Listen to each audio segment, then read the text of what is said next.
BR-317 em frente à Ceasa.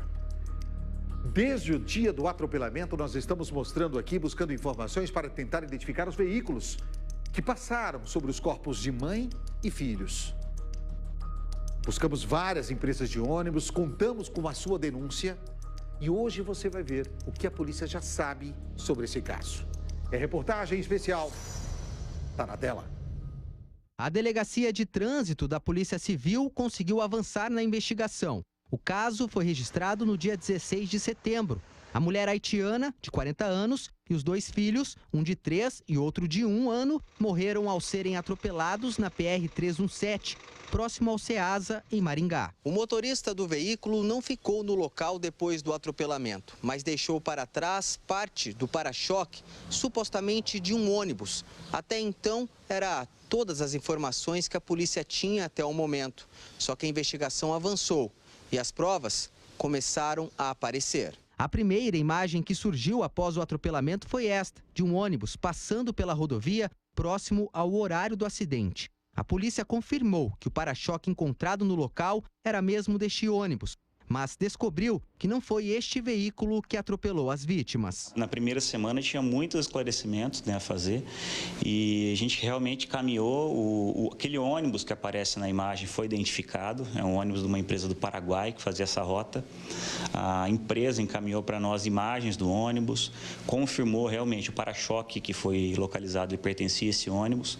A gente teve acesso a um diário de bordo dos motoristas e, segundo consta ali, eles perceberam, né, o motorista disse que eles eram 2 motoristas. O que estava conduzindo disse que viu um corpo, desviou e o segundo motorista disse que quando chegou em Campo Mourão, eles desceram para fazer uma vistoria no ônibus e perceberam que estava faltando um pedaço do para-choque. Então, as imagens mostram, né, o ônibus passando ali, mas ao que tudo indica, esse ônibus não foi o primeiro, né, a atingir essas pessoas. Ele atropelou as pessoas quando elas estavam no chão. Com este avanço, a Polícia Civil está pronta para dar o próximo passo na investigação. O objetivo é identificar o primeiro, né, a primeira pessoa que atingiu essas vítimas, que as vítimas estavam cruzando uma faixa pedestre, né, apesar de ser uma rodovia, ali era uma faixa pedestre, era um local adequado para passar.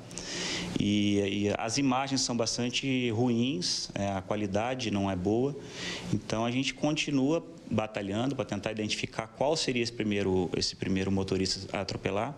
A gente vai ouvir até o final da semana o motorista do ônibus, né, segundo o que ele relatou, ele teria visto um carro parado, né, do lado da pista e provavelmente seja o motorista que atropelou pela primeira vez, no primeiro momento. O atropelamento aconteceu durante a noite. As vítimas atravessavam a rodovia quando foram atingidas pelo veículo. Um cenário triste. Um carrinho de bebê que estava com a mãe ficou destruído. Foi difícil até mesmo de identificar os corpos. A investigação agora é para descobrir qual foi o veículo que atropelou mãe e filhos. E a polícia já está perto de conseguir essa resposta. A gente vai tentar, até o final da semana, ouvir esse motorista. Acreditamos que a gente vai conseguir. A gente está em contato com o corpo jurídico da empresa. E ele vai poder dar maiores esclarecimentos, possivelmente dar o modelo, a cor do veículo, para que a gente passe para a imprensa e a gente continue essa batalha para descobrir quem foi o causador. E vai pegar. Você quer saber por quê? Antes de mais nada, cara, que delegado, que equipe, hein? Que equipe. Em nome de toda a sociedade maringaense, muito obrigado, doutor, muito obrigado aos investigadores que trabalharam nesse caso. Eu até queria pedir para o Igor Kremer, se ele estiver posicionado lá, para colocar ele aqui no telão comigo, ou Marcão, depois quiser preparar numa tela dividida para 3 aí, sabe por quê? Ô Igor, esses motoristas, eles pararam o ônibus logo depois, perceberam que o ônibus estava sem um para-choque e viram partes de corpos do ônibus, ou seja, logo na sequência eles podiam ter chamado as autoridades policiais e ter dito, olha, aconteceu alguma coisa ali atrás. Pararam em Campo Mourão. Pois é, Nada, eles pararam em Campo Mourão, só que não foi só ali que eles perceberam o que tinha acontecido, como o próprio delegado disse. Eles perceberam, o motorista chegou a relatar que tentou desviar de um corpo. Ele falou que até conseguiu desviar de um corpo. Agora é o seguinte, ele falou que o delegado disse que vai ouvir os motoristas para prestar mais esclarecimentos. Mas esclarecimentos esses que poderiam ser tirados, esclarecidos, né, no local do acidente se o motorista tivesse parado ao tentar ou ao desviar do corpo. Só ao perceber que tinha um corpo ali, o motorista deveria ter parado ali. E muitas etapas seriam avançadas na investigação com a fala desse motorista no local deste acidente. Então o que aconteceu? Como ele saiu do local, foi até Campo Mourão, lá ele percebeu isso. Passado vários dias, as imagens do ônibus dele circulando nas redes sociais, circulando na televisão e por nenhum momento ele se pronunciou, se colocou à disposição.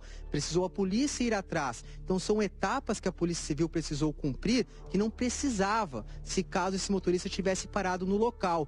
Culpa ele não tem no total desse caso, óbvio, mas poderia ter ajudado nesta investigação, poderia. E agora o depoimento dele vai ajudar a polícia a dar um longo passo nesse trabalho investigativo. Qual é o carro que ele viu parado? É um carro escuro? Qual era o formato desse carro? Parecia um Gol? Parecia um Astra? Parecia como é o modelo desse carro? Uma das perguntas que o delegado vai fazer para ele.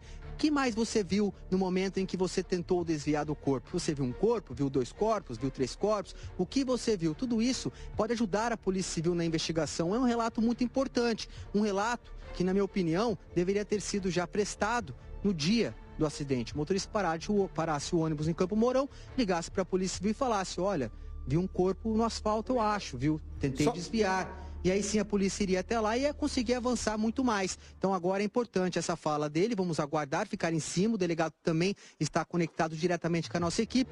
E assim que surgir as novidades, a gente vai atualizando aqui no Cidade Alerta. Nader. Igor, só para finalizar rapidamente com você, esse ônibus tem câmeras de monitoramento que ficam instaladas para o interior do veículo e também para frente. E a câmera filmou o carro à frente, ou seja, essa imagem pode ajudar a identificar o primeiro veículo que atropela a mãe e as 2 crianças. Pois é, tudo isso agora vai ter que ser confirmado pelo delegado da Polícia Civil. O que acontece? Ele vai ter que fazer essa perícia no ônibus, vai ter que ver de perto os detalhes do veículo, saber se essas câmeras funcionam, se tem essas câmeras realmente. Então tudo isso, como eu disse, vai ajudar na investigação. Poderia ter ajudado já no dia do acidente. Fechado, Igor. Obrigado pelas informações. Está aí mais um trabalho exclusivo da equipe da RIC TV, um trabalho dos repórteres Igor Kremer e Gustavo Duarte.